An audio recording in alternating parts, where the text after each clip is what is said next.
I think we do. Okay, so let us call the Urban Design Commission meeting of February 26th to order. Please silence your cell phones and let's call roll. George McQuistion. Here. Jeff Struble. Here. Betsy Brunstetter. Here. Lisa Chronister.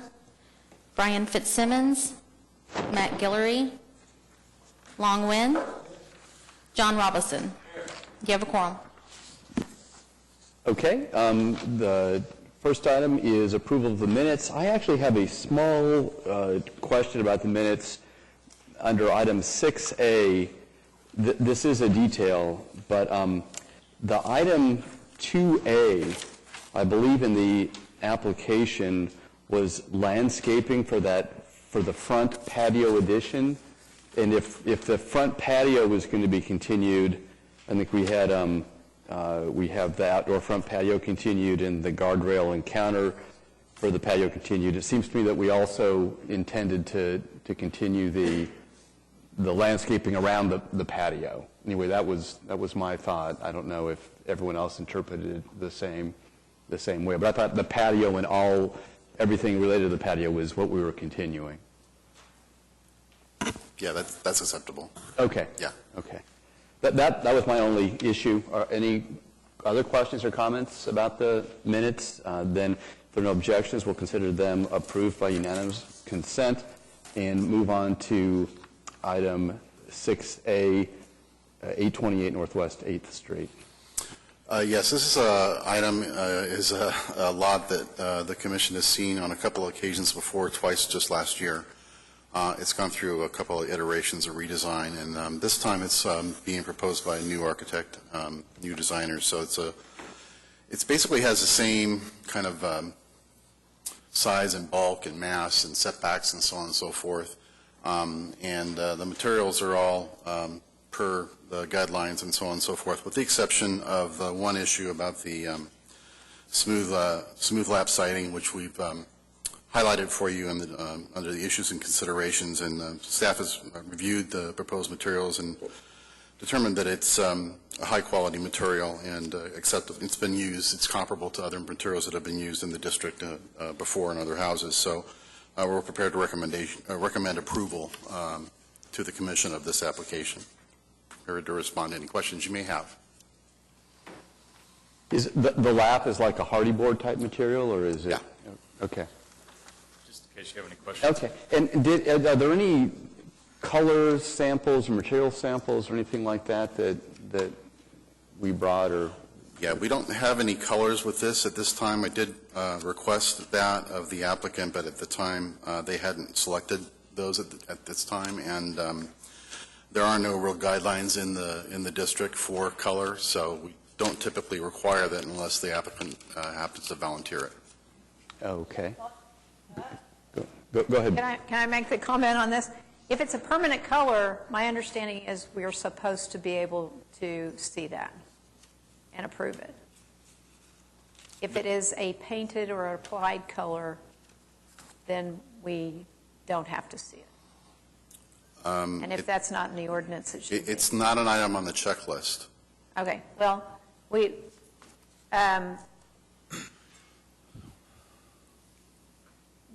example, Ken has a wild sense of humor and loves playful design. So he wants to make it a permanent yellow and purple striped building. Okay. Well, that may be okay, but we need to know that ahead of time.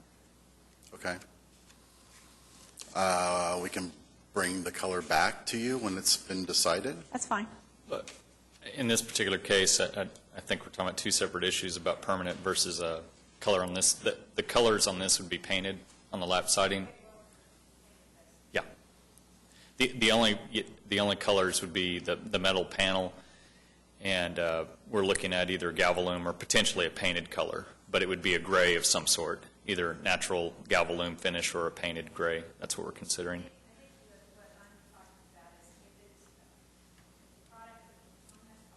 Right. Okay. Right. And again, the only thing on this one would be the metal panel. The rest would be all paint finish.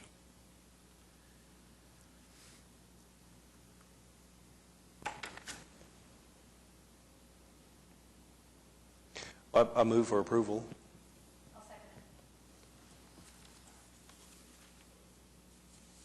Okay, well, we have a motion and a second. That was Struble and Brunstetter. All in favor say aye.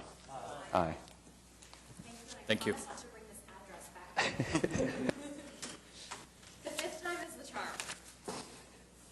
Thank you. Thank you.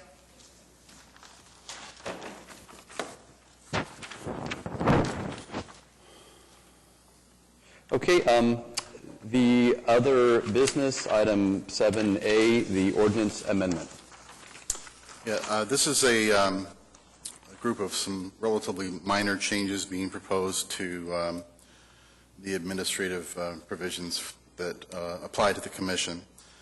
These changes are being done in conjunction with similar changes to the same sections for downtown, riverfront, and stockyards.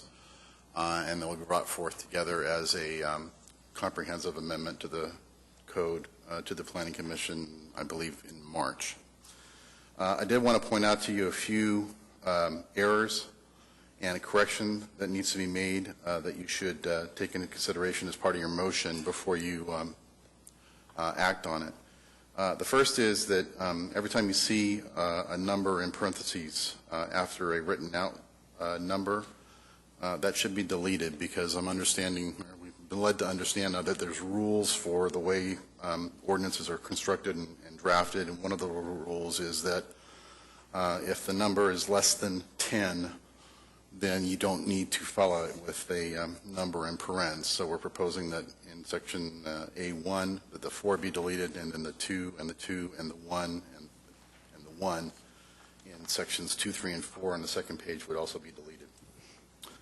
The other correction is in section D2, and in that section it references at one point 3-year terms and then 2-year terms, and that's an inconsistency. The correct term would be 3 years as it is in the first line, and we would propose that as part of your consideration for this, that in the second line you would just delete the words 2-year. And so that it would read, members who have served 3 consecutive terms may be reappointed after having rotated off the commission for at least 1 year.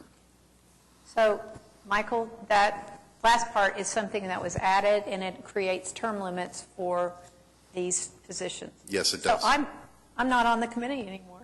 Bye, guys. Yeah, how does that work? I mean, as soon as we vote this in, we all just get up and fuck. No, I think, to be honest with you, I don't know that there's been a lot of discussion about how that it would be implemented, but I believe that because it's a new thing, that I don't think that any of your previous terms count towards this term limit. You got a ways to go. Okay. And I personally think term limits make sense, and along the same lines of the kind of founder syndrome thing I was talking about before. But yeah, it would be helpful to know, based on if this is approved. I don't know if staff can do this. I know you guys got a ton of stuff to do, but you could let us know, Absolutely. how it impacts us, and if it does, when we should expect to vacate our respective chairs. The other question I was going to ask is why taking out the representatives of the owners in the under A1? For system We've been discussing that. I've been discussing that with Aubrey, and Aubrey basically feels that it really ought to be an actual property owner or business owner as opposed to a representative, because it's so difficult to document and demonstrate the representation link, and that can change, in a blink of an eye, actually. So it's hard to maintain consistency with that.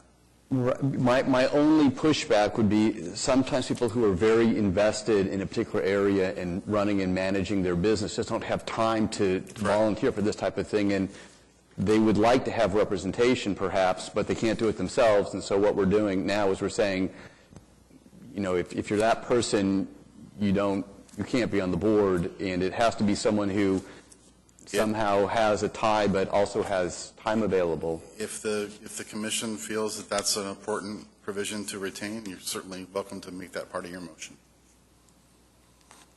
Okay. Anybody else have any questions or comments about this? Oh, one of the other things that Aubrey pointed out, I don't know how this wording was changed, but so since I've sat through this before, I think it used to, and I don't know if this really makes a big difference, but it used to be that a member of the UDC would have to be on the downtown design review, putting the emphasis on somebody from the UDC moving over and doing both committees, which was my position, until Michael just kicked me off. No, I'm kidding. But she put an emphasis on somebody from the downtown design review needing to be on the UDC. So anyway, I think it kind of goes both ways, but anyway, that's in there. Okay. I did want to point out one other minor correction, and that is in item D1, the last sentence there that is underlined. You don't need to add that because it's already in the code under section F. And it reads, members may be appointed to fill the remainder of vacant terms by the mayor with the consent and approval of the city council. So it was being added to this because it was being added to other similar provisions in other commissions and committees, and I hadn't checked to realize that it was already in this section, so it doesn't need to be added.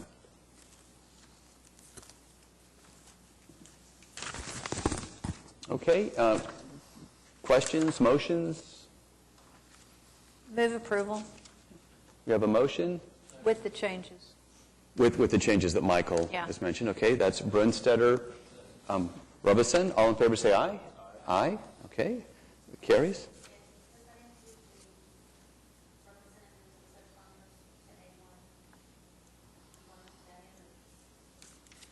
It's just repetition. It's fine one way or the other. It was my understanding that Betsy was making a motion to approve as drafted with Michael's correction. So even though I voiced a question, I don't think it got a lot of momentum here. So I don't think we're going to include that. Okay. Okay, and then 8A, administrative approval report. Michael? Yes, we have a couple of projects both in the Plaza District. One is an existing single-family residence that was approved for some changes to the porches and some of the windows and doors, in addition of a second-story balcony in the rear. The other is on 16th Street proper. It's an existing commercial business that basically they were removing a lot of stuff that's been tacked onto the front of the building to restore it to its former original condition, with the exception of adding some storefront glass. So that's it. Okay. Questions about those? B, comments from the planning department? I don't have really anything to give you. Well, I can update you on a couple of things we've been talking about over the course of the last couple of months. We have made contact with Teamco, who are the current owners of the Gold Dome, and they are appearing to be cooperative in filing an application to come in and show you what they've done for your consideration in terms of the treatment that they've made to the exterior of the building, including the roof color and the colors they painted at the walls. So they have not filed their application yet, but we have made contact, and we are on a cooperative level right now in that regard. Sad to report that Mr. Bleakley has still not yet provided me with a copy of the surveys that he collected for the Cottage District. I pretty much call him or email him once a week to remind him that we're eager to help him and his constituents. But for whatever reason, I'm not getting a lot of response. So I'm not sure what else I can do to hasten the collection of those surveys, but that's the latest there. And I don't believe we have anything else to report for you. There was one thing. Commissioner Guillory inquired about the music venue that was on 23rd a couple months back, and they had the parking issue that the commission wanted to have addressed. I can tell you that he has been to the Planning Commission on multiple occasions, and the Planning Commission has taken heed of not only your recommendation, but I think their own common sense, and asked the applicant to address the parking situation. And he keeps telling the Planning Department or Planning Commission staff that he plans to address it, but he hasn't come forward yet with any concrete evidence of how to do that. So at this point, he just keeps bouncing from continuance to continuance to the Planning Commission. Okay. I think it's going to be heard tomorrow, isn't it? I believe it, yes. 27th, yes, that's this Okay. next agenda. Okay. I don't know that I work with the people that are writing those reports, and my knowledge, the latest is they haven't provided anything new about the parking. Okay. I guess related to that, are there studies, have those been officially commissioned or for parking on 23rd? I believe that there are, the Planning Department, is my understanding, has not undertaken any formal studies, but I believe there's some student groups perhaps, or some other neighborhood groups that may be in the works to start exploring, looking at those parking analysis, but I haven't seen anything official to indicate that at this point. And then, and just to finish up on, I have a little something to say about the parking too. To finish up, any more word on that snow cone structure on Northwest 26th? Just that it's wending its way through the court process, and the citations has been made, and it just Okay. takes time. Okay. So I'm not sure much longer it's going to be there, but we're as eager as you to see it gone. So. Okay. So two comments about the parking. One is just specifically about this live music venue. As I've been talking to various people about how the Urban Design Commission can play a role or facilitate some discussion about the parking, some movement there, some of the feedback I've gotten has been that, and I'm not sure if it's valid or not, but I'll just repeat it, that the Urban Design Commission maybe did not take an as aggressive role as they could with that live music venue and the parking issue, that rather than approve it with the caveat or with the condition that a parking plan be put in place, some of the feedback I heard was that we just should have been aggressive and denied it and let them come back when a parking plan was in place. It's difficult to say which way we should have gone because the overlay doesn't require parking. So, and so that's difficult.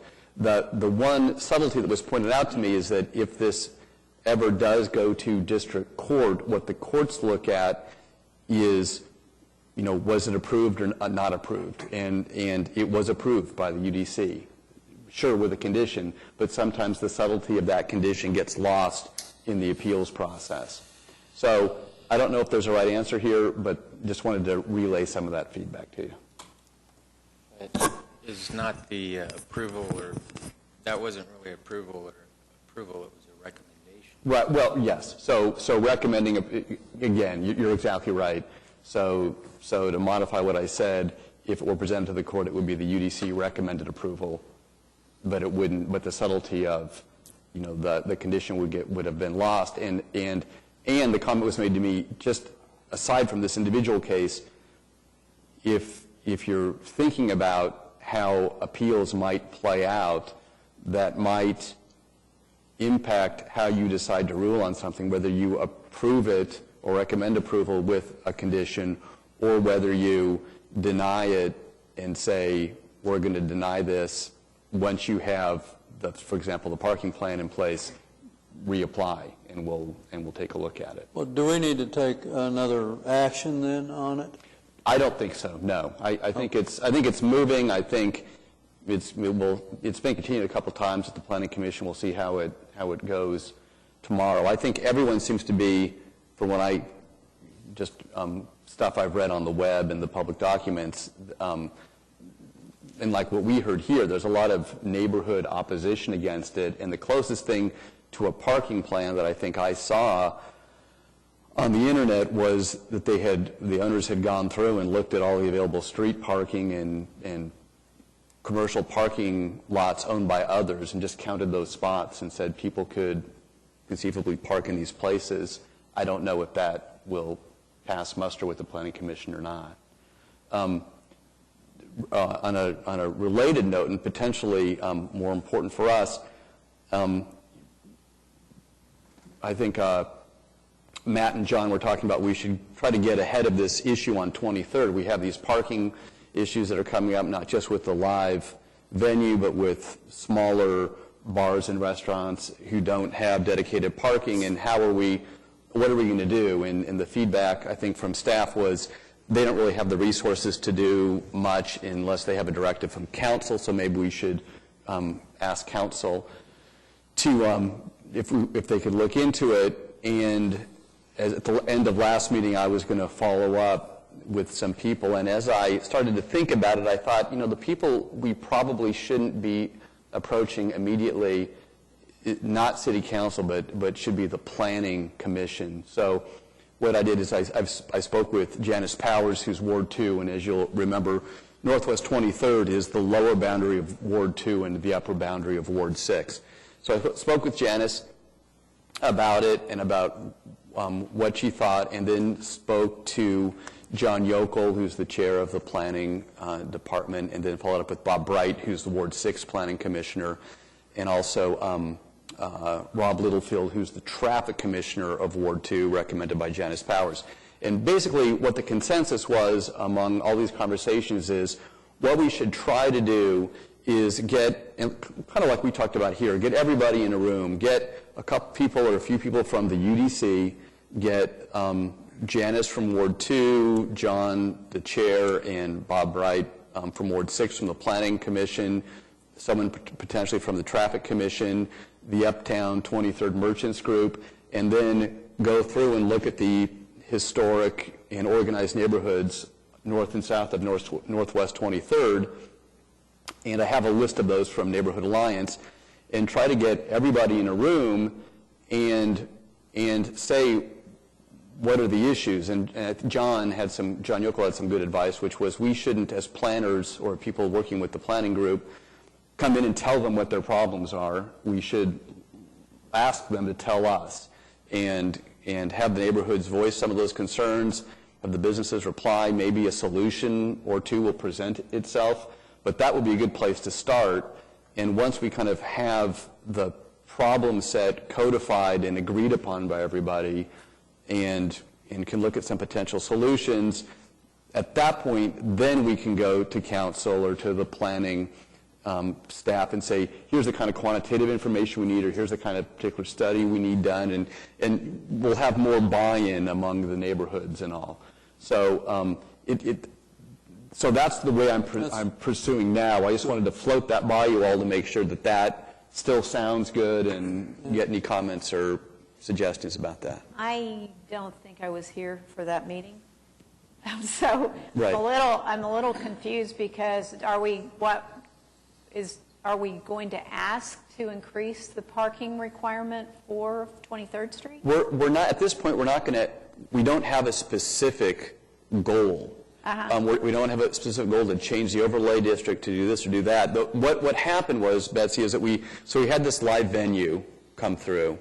And were you here for that? Okay. So it's a live venue, kind of close to the Tower Theater, would bring in maybe 300 people to hear music and to drink and that sort of thing, but no parking at all, no dedicated parking at all.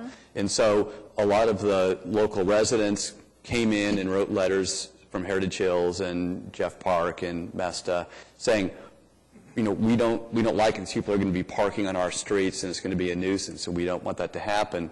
And if you look at the other PUDs and SPUDs, there's dedicated parking in all of these areas. And so we recommended approval per the staff recommendation, but with the caveat that only if they had a reasonable parking plan in place, which they had not when they came here. Okay, subsequently, we had a small bar right across from Cuppy's and Joe's, bar restaurant, called Guyut's, and it was, didn't have dedicated parking either, maybe a few spaces, but it was a much smaller scope. And long story short, we approved that with some small neighborhood opposition, and we kind of looked at ourselves and we said, we don't really have a structure or a framework for deciding these cases. We're kind of doing everything one by one, ad hoc, and trying to figure it out as we go along. You know, we know the 300 person venue is too much. We think the smaller bar restaurant is okay, but there's only going to be more development coming to Northwest 23rd, so let's try to get ahead of the issue and see what we can do. And then all of this conversation is the outgrowth of that. So I wonder if, I mean, it's kind of, requiring parking is kind of counter to the direction that the world is going in right now. And so I wonder if, I wonder what the purpose for, and I know Michael wasn't here, but he's part of the planning department, so maybe he can tell us what the purpose was for lifting those parking requirements in that area. And you know, for the most part, we're a design review, and the design doesn't actually include parking, so not under our purview at this point. Right. Yeah, I think the important distinction between those two cases that you just went through is that the first one was a SPUD, and that kind of does open the door for the discussion about parking. Okay, so the 300 person Yes. venue Yes. was a SPUD? Yes. Okay. And then this most recent one was just a straight design review. So in that case, it would be more difficult to start talking about requiring parking. But with a SPUD, obviously, and especially with that occupancy load and the impacts on the neighborhood, so on and so forth, you might have more significant. And that's why I think the commission took a very robust stand about as much as they could do on the parking to make sure that the planning commission knew they thought there was a serious problem with the parking. So beyond that, I'm not sure what you could have done. Why'd they turn it into a SPUD? I think it was mostly to do with land uses and the alcohol, Okay. serving alcohol. I think the reason they turned it in, the reason they made it a SPUD was they had two, one was the exception for the signage size, the marquee size Right. sign. They did have One signage. other variation, it wasn't Yes, they did dealing have with signage. alcohol, so Yeah, it was planning, assigned. zoning department often recommends if you have more than one variance, write a Turn it SPUD. into a SPUD. Well, and the other thing is the way the ABLE ordinance is written, if you're just going for an ABLE overlay, if you're within like 300 feet of residential, you're precluded from certain categorizations. Whereas if you have a SPUD and the SPUD allows it by right, that distance measurement is not a factor under the SPUD. Back to your question, you're right, I wasn't here when that was done, but my understanding and talking to other people that have been here for a while is that it was, similar to exemptions in other areas. It was an effort to try and, I guess, facilitate redevelopment of the area without overburdening them with the parking issue. But I think it only works to a certain point, and then once you hit a threshold, then you're going to start having these kinds of neighborhood issues come Right. about. And I would say, too, that, I guess I would reply that as long as PUDs and SPUDs come up along Northwest 23rd under our overlay, we'll have to deal with the parking issues or lack thereof. And then secondly, I would say that when I've been talking to people, John, Janice, Bob, everybody has been saying, yes, this is going to be a big issue on Northwest 23rd. And if you just go, I don't know if you've gone online and looked at the materials for this case in front of the Planning Commission, but there are all sorts of letters from Heritage Hills and neighbors written. We had a number of neighbors here protesting it. So the neighborhoods are actively engaged. the city seems to want to develop and revitalize Northwest 23rd. It seems that these conflicts are only going to become more frequent and perhaps greater. So I would argue that it's incumbent upon us to try to get in front of the issue and see if we can be a little bit proactive in trying to get the neighborhoods and the merchants to figure out what might be some good paths forward. I agree. I think we should get in front of it, but I don't think we should get ourselves mired into a parking discussion with the neighbors, or we are here to look at design.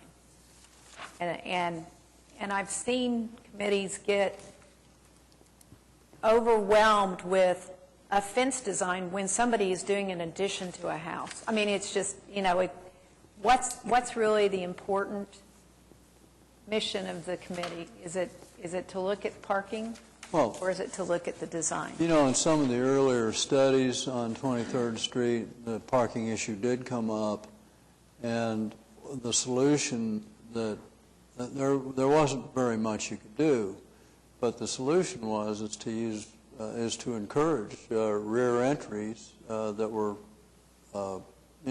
public entries that were attractive, and come in through the back door for the big venues, and for people who want to park in the street and walk up and down the street, that's fine. But those schemes were pretty interesting, I thought, that had pedestrian and parking in back, and landscaping and improvements back there. That might work. I don't. It's probably too late now because a lot of that stuff's gone. There are other things that other cities have done. Houston, Pasadena, San Diego, Austin, called parking benefit districts, where where there is allowed some parking on the neighborhood streets, a circumspect amount of parking, and the proceeds from that parking are directed, or a portion, the majority is directed back to those streets. So the idea is that the residents who are having people park on their street, again, a certain amount of parking is available between certain hours, get the benefit from having people park on the street because they get street improvements, sidewalks, landscaping, that sort of thing. There are other potential solutions. It's kind of a minefield walking through this, but what I would like to do is not have kind of a list of potential solutions at this stage. I would like just to get everybody together and see if we can just get people in the same room, hooked up and talking, and it could very well be that it quickly becomes out of our purview. It becomes a city and a traffic commission deal, and the types of analyses that we don't even see here on the commission. But if we can start the ball rolling, and I think we have a certain amount of authority and responsibility to do that, then at least I think we're doing what we should be doing up here. Yeah, it's a good process that you're talking about. Well, in the Plaza District, we're just getting ready. The OU's Institute for Quality Communities is doing a little charrette for like $3,000, to help us. And I think they also did that on Western. So that might be something too that that might be their next thing too. I think too, all these districts need to kind of work together because they're all seeing some of the same problems. So that might be one solution too, that puts somebody else, from out of the situation in to get their view too, and to get people together. I think that's what they're looking at, doing in the Plaza District, and they did on Western. So that might, of course, it costs a little bit of money, but not, too much. Yeah, I think that's a great point, because the Plaza is already facing that stuff. So in a sense, what we're doing is trying to tee up the issues, see what the problems are, and then in a way either ask the city council or ask the planning department to take what we've found and then put some resources against it. And we'll talk more about it, and clearly you've been on every commission and know everybody, so your point of view is important. And I don't want to be up here defending the idea too much. If this is not the way we should go, then I need to be open to hearing that and and not go in this direction.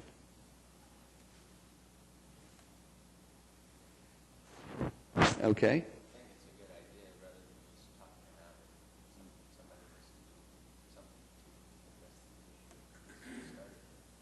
Okay. Okay, and we can talk later about who on this commission would want to be on that, and who might be appropriate, and who might want to do it. Okay, and I will keep you posted as to I start to herd the cats and get people alerted that we're going to do this thing and find out who wants to participate from the neighborhoods. Okay, any more questions about that? No? Oh, Betsy? No? Okay.